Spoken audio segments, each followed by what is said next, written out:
किसी भी अर्थ, कोई तुम्हें नहीं रोक सकता आप श्री जी से मिलने के लिए।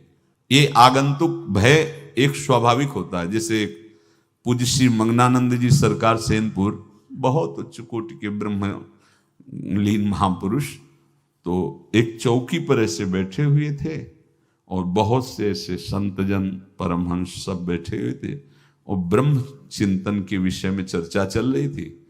तो एक संत आगंतुक आए ऐसे गंगा किनारे। तो उस समय स्वामी जी कह रहे थे मंगनानंद जी कि एक होता है विचार भय, वो संतों में कभी नहीं होता है, और एक होता है तात्कालिक भय, वो सबको व्याप्त हो जाता है।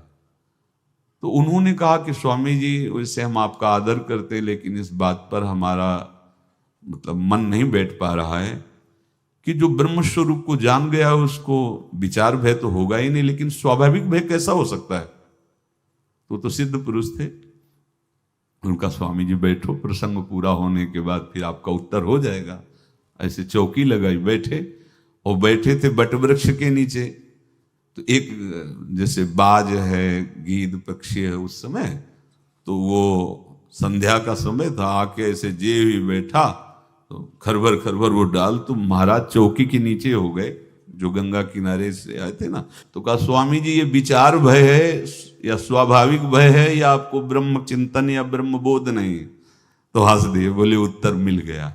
ये स्वाभाविक, जैसे अभी बंदर चीख दे तो सब घबरा जाओगे ना, विचार भय नहीं है ये आगंतुक स्वाभाविक भय। भय विचार भय कि अब जो है ऐसा होगा, ऐसा हो सकता है, नहीं नहीं, वही प्रसंग चल रहा है। भगवान प्रमाण देते चले जा रहे हैं। देखो, कोई भी भय, कोई भी अड़चन अब तुम्हारा अमंगल नहीं कर सकती, पक्का मान लीजिए, डरो मत। देखो इसमें इसीलिए प्राणों की बाजी लगा के, अब हमारे प्राण नहीं हैं, हमारे प्राण प्राणनाथ को समर्पित हैं।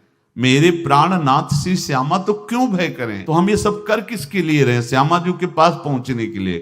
श्यामा जी के पास पहुंच गए, हमें श्यामा जी के पास जाना है। ये बिल्कुल छोटी मोटी बातें, अंदर ये जो सांसारिकता है इसका त्याग करो। आप इस बात को समझो।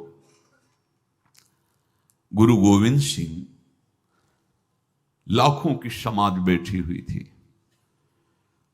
उन्होंने कहा कि अगर तुम आजादी चाहते हो तो तुम्हें अपने प्राण देने पड़ेंगे हमें। खड़ा हो कोई व्यक्ति जो अपने प्राण देना चाहता है।